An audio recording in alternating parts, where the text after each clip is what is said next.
প্ৰেম প্ৰেম প্ৰেম প্ৰেম যিজনে কৰে তেওঁহে ভালকৈ জানে প্ৰেম কি। প্ৰেমে যদি কেতিয়াবা লংকাত লৈ যায় আকৌ কেতিয়াবা গংগাত পেলাই দিয়ে। ঠিক একেদৰে হ'ল নহয়। মাইনাই বাবুলৈ ফোন কৰিলে, ফোন কৰি ক'লে বাবু তুমি ক'ত? বাবুলৈ ক'লে মাইনা মই লংকাত। মাইনাই ক'লে বাবু তুমি কেতিয়া আহিবা? মই তোমাক নেদেখি নিজকে যেন বৰ অকলশৰীয়া ফিল কৰি আছোঁ, তুমি আহা না। বাবুৱে ক'লে মাইনা মই অলপ ব্যস্ত, পিছলৈ গৈ আছোঁ। মাইনা থাকিবই নোৱাৰে, বাৰ বাৰ ফোন কৰিলে। পিছে বাবুৱে ফোন উঠাই ক'লে মাইনা ঘৰত সকলোৱে টোপনি গ'লনে? মাইনাই ক'লে বাবু তুমি অহা একোৱে নাই, সকলো শুইছে, তুমি আৰু মই তাৰ বাহিৰে কোনেও নাই। পিছে বাবু মইনাৰ কথা কেনেকৈ ইগনৰ কৰিব? বাবুলৈ আহিলে তাৰ পিছত দৃশ্য এয়া।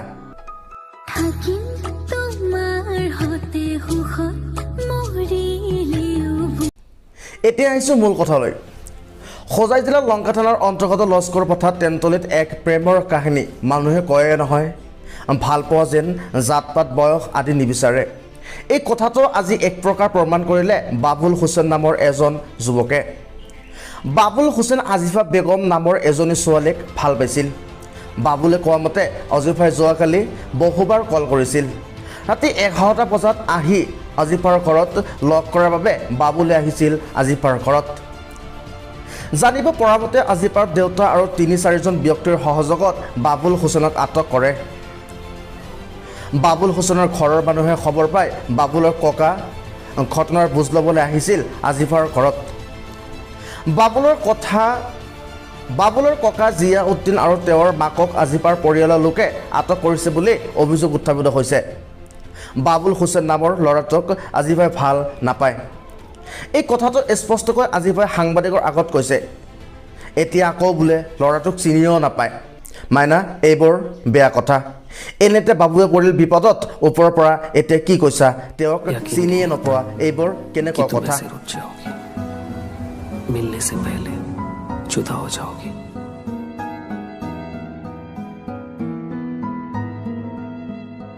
वापस तो आना ही होगा तुम्हें। অজিফাৰ বয়স 15, বাবুলৰ বয়স 25। এইবোৰ আকৌ কি ইমান কম বেছি হ'ব? একোৱে নাই, প্ৰেমত সকলোৱে জ্বলে যদিহে দুয়োৰে মন মেলে। এতিয়া বোলে ৰাতি আন্ধাৰৰ সুযোগ লৈ ল'ৰাটোৱে ঘৰৰ ভিতৰত লুকাই থাকিল। আপুনি কেনেকৈনো বিশ্বাস কৰিব? ঘৰৰ দুৱাৰ খুলি নিদিলে কেনেকৈনো সোমাব? পিছে উপায় নাই, কিবা নহয় কিবা এটা উপায় ওলাবই লাগিব। পিছে এই অভিযোগ কৰিছে আজিফাৰ দেউতাকে। দেউতা আপোনাৰ ঘৰত গৈ পলাই থাকে, আপুনি খবৰ নাৰাখে, ধৰা পৰাৰ পিছলৈ সকলো বুজি পালে হ'ব আৰু নকওঁ, ইয়াৰ পিছত আৰু কি? লংকা আৰক্ষী আহি উক্ত বাবুল আৰু জিয়াউৰক লৈ যায়। আচল ঘটনা কি? আৰক্ষীৰ তদন্তত সকলো ওলাই পৰিব, কোন সঁচা কোন মিছা। সকলো ঠিকে আছিল, ধৰা পৰাৰ কাৰণে সকলো ওলোটাহে হ'ল। কথাত আছেই নহয় প্ৰেম কৰা ভাল, ধৰা পৰিলে পিঠিত নাথাকে ছাল। চাওক আমাৰ প্ৰতিবেদন, লংকাৰ পৰা জোনাইটা বাজাৰৰ প্ৰতিবেদন, প্ৰতিদিন লাইভ। নামটো কি? আপোনাক এই ল'ৰাজনে কৈছে ভাল পায় বুলি, আপুনি ভাল পায় নেকি ল'ৰাজনক? আপোনাৰ বয়স কিমান হৈছে? 14 বছৰ। কোনটো ক্লাছত পঢ়ি আছে আপুনি? ক্লাছ 9ত। মিছামিছি কৈছে নেকি ল'ৰা দুজনে? কওকচোন আচলতে কি হৈছিলে? মই কালি 3 বাজিতে লংকা গৈছিলোঁ, তাৰপিছতে সি কল কৰিলে কৰিলে ক'ত আছা? মই কৈছোঁ লংকাতে আছোঁ। পিছতে কৈছোঁ ঘৰ আহিবা না নাই? মই কৈছোঁ আহিম। ঠিক আছে, মই ঘৰত আহিলোঁ, ফোন কাটিখিনি অহাৰ পিছতে ৰাতি 7টা বজা হ'ল, মাক মোবাইল চালে, মই মোবাইল দিলোঁ। সেইখিনি মা ক'ত কথা পাতিলে নাজানো। তাৰপিছতে তাই 10 বাৰ কল কৰিছে মেক্সিমাম। কোনে? এইটো ঘৰৰ ছোৱালী আজিফা। আজিফা আপুনি ভাল পায় নেকি? হয়। তাই আপোনাক ভাল পায়? হয়। তাৰপিছত পিছতে তাই 10 বাৰ কল কৰিছিলে। পিছতে মই ঘৰতো নাই, মই বেলেগ ঘৰতো গৈছিলোঁ। পিছত আহিছোঁ আৰু ভাত খাই আছোঁ, তাৰপিছত আকৌ এবাৰ কল কৰিছে। মোৰ ভনী এটা আছিলে, মই কৈছোঁ কোন ফোন কৰিছে, মোবাইলটো লৈ কিনে আহিবি। মই পিছতে চালোঁ তাৰ কল মই কৈছোঁ ভাত খাই আছোঁ, অলপ পিছতে কল কৰি আছোঁ। কৈ কিনে ফোন কাটি দিছোঁ। কাটি দিয়াৰ পিছতে মই ৰাস্তাটো ওলাইছোঁ, ওলাই কিনে ইয়াতে মই ফ্ৰী ফায়াৰ খেলাই আছোঁ, তাতে আহিছে। তাতে তাই কল কৰিছে, কৈছে কি আজি আহিবা না নাই? কিমান বাৰ কৈছে মই ৰাতি ৰাতি মই কৈছোঁ কিমান বাজিতে আহিব 10 বাজি 11 বাজিতে আহিবা মই কৈছোঁ ঠিক আছে হ'ব কৈ কিনি মই ঘৰৰ পৰা 9 বাজি 10 বাজি 9 বাজি নিচিনা ওলাইছোঁ আহি কিনি তাতে বহিখিনি ফ্ৰী ফায়াৰ খেলাইছোঁ তাৰপিছতে ৰাতি 11টা বাজিল তাই ঘৰৰ পৰা ওলালে মোক ক'লে ইয়াতে ফ্ৰী হৈ থাকিবলৈ তাৰপিছতে ইয়াতে তাই ঘৰৰ পৰা ওলালে ওলাই কিনে তাই কৈছে মই সুধিছোঁ তোমাৰ আব্বা আম্মা চব ঘুমালে হয় টোপনি মাৰিছে আহিবা পিছতে মোক ডাকি কিনে ৰাতি 11টা বজাৰ পিছতে ঘৰত লৈ গৈছে তাৰমানে ছোৱালীজনী আপুনি ভাল পাইছিল সেইটো কাৰণে ছোৱালীজনী ফচাইছে নেকি আপোনাক ফচা নাই না কি কম ফচাইছে না নাই এইটো ৰাতি 11 বাজিতে 12 বাজিতে ডাকি কিনে আনিছে আনাৰ পিছতে শৰীয়তেৰ ভালো হয় না খুদাই বেকাৰ কথা 5টা বজাত আমাৰ লগত গম পাইছোঁ আমাৰ সৰু ভাইটি ইয়াতে বোলে বান্ধা হৈছে এনেকুৱা খবৰ পাইছোঁ আমাৰ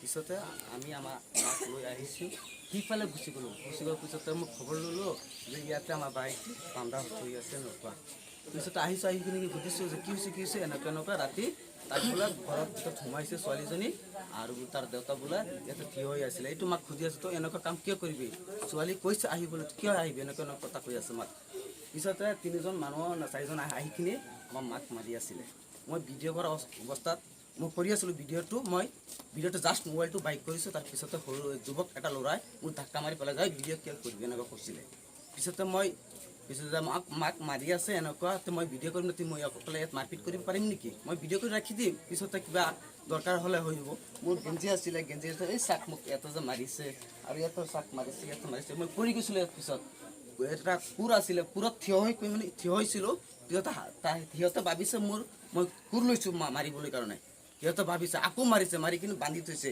পিছতে এৰি দিছে এটা ল'ৰা আহি কিনে যে এটা দোষী হোৱা নাই এইটো এৰি দে কিন্তু বাইটো ধুই কৰিছে সেইটো গড় এনেকুৱা কৈছে পিছতে আকৌ আৰু হেৰি গাঁৱৰ কিবা হয় নেকি সিহঁতক মই ক'ব নোৱাৰোঁ নামটো হ'ল ফকুৰুদ্দিন সি কৈছে যে কোনে আহিছে সিহঁতৰ চবকেইটা বান্ধ এনেকুৱা কৈছে পিছতে আকৌ আহি কিনে আমাক বান্ধি থৈছে এনেকুৱা আপুনি আপোনাৰ বাইদেউক বচাবলৈ আহিছিলোঁ মানে কি হৈছে ঘটনাটো তদন্ত মই ল'বলৈ আহিছিলোঁ মাক মাৰি আছে সেই অৱস্থাত যিহেতু মই ভিডিঅ' কৰিবলৈ আহিছোঁ মই অকলে মাৰপিট কৰিবলৈ কিমান ৰাইজ সিহঁতক মই অকলে পাৰিম নেকি মাৰপিট কৰিবলৈ মই অলপকৈ ভিডিঅ' কৰিবলৈ আহিছোঁ এইটোৱেই যে মোক বাইটিক মাৰি আছে বা মাক মাৰি আছে মই এটা ভিডিঅ' কৰিব লাগে নাই অলপ আগতে চুলতান নাম কৰি ল'ৰা এটা ডাঙৰ হেৰি এটা লৈ কাঠি এটা লৈ ইয়াত মাৰিছে ইয়াত আছিলে এইটো লৈ কিনি পেলাই দিছে আপোনাৰ নামটো কি মোৰ নাম মহম্মদ জিয়াউদ্দিন 2 নম্বৰ পাঞ্চালী কওকচোন কি হৈছিলে আমি ৰাতিপুৱা 5টা বজাত আহিছোঁ আহি পেলাই তাক পাইছোঁ ভান্দা পালে তাক সুধিছোঁ হ'লে